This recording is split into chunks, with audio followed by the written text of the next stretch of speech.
നമസ്കാരം പ്രിയമുള്ളവരെ. ഇറാന്റെ ഏറ്റവും വലിയ വാണിജ്യ തുറമുഖമായ ഷഹീദ് റജയിൽ നടന്ന സ്ഫോടനവും തീപിടുത്തവുമാണ് അന്താരാഷ്ട്ര മാധ്യമങ്ങളിലൊക്കെ നിറഞ്ഞു നിൽക്കുന്ന ഏറ്റവും പ്രധാനപ്പെട്ട വാർത്ത.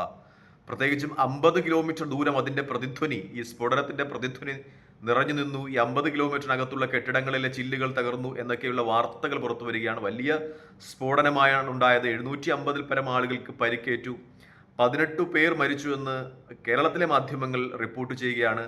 എന്തായാലും ഔദ്യോഗികമായി ഇറാന്റെ റിപ്പോർട്ടും അങ്ങനെയാണ് വരുന്നത്. ചില അന്തർദേശീയ മാധ്യമങ്ങളൊക്കെ ഇതിലും അധികം പേർ മരിച്ചിരിക്കുവാനും പരിക്കേറ്റിരിക്കുവാനുള്ള സാധ്യതകളെക്കുറിച്ച് ചർച്ച ചെയ്യുന്നു എന്നതും വലിയ വാസ്തവമാണ്. പ്രത്യേകിച്ചും ചില ഇടങ്ങളിലൊക്കെ നമുക്ക് കാണുവാൻ കഴിയുന്നത് സോഡിയം പെർക്കൊലേറ്റ്, അതായത് മിസൈലുകൾ നിറയ്ക്കുന്ന ഇന്ധനം ചൈനയിൽ നിന്ന് വരുന്ന കപ്പലിൽ അത് സ്വീകരിച്ചിരുന്ന കണ്ടെയ്നറുകളിലാണ് സ്ഫോടനം ഉണ്ടായിരുന്നത് എന്നതുമായി ബന്ധപ്പെട്ട വാർത്തകളാണ് പുറത്തു വരുന്നത്. മറ്റു തരത്തിലുള്ള വിശദീകരണം നടക്കുന്നുണ്ട്.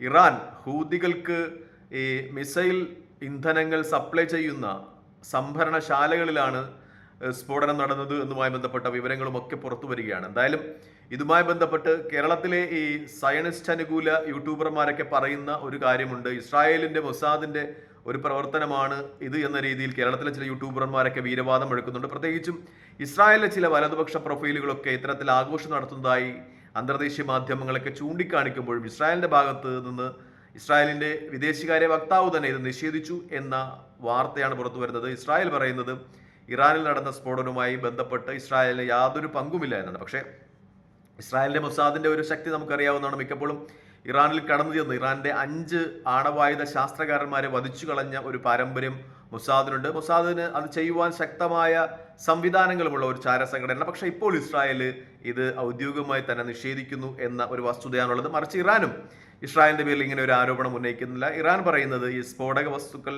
അത് അശ്രദ്ധമായി കൈകാര്യം ചെയ്തത് കൊണ്ടുള്ള ഒരു പ്രത്യാഘാതമാണ് ഈ ഷഹീദ് രാജയിൽ ഉണ്ടായിരിക്കുന്നത്, അതുമായി ബന്ധപ്പെട്ട സ്ഫോടനങ്ങളാണ് ഉണ്ടായിരിക്കുന്നതാണ്. എന്തായാലും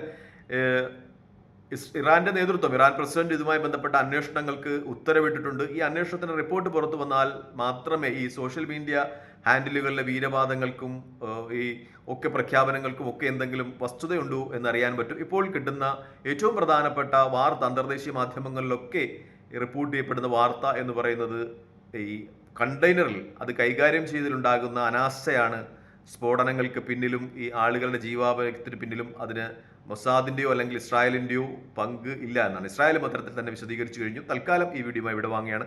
മറ്റൊരു വീഡിയോയുമായി കാണുന്നവരെ പ്രാർത്ഥനയിൽ ഉൾപ്പെടുത്തുക. നന്ദി, നമസ്കാരം, ജയ് ഹിന്ദ്.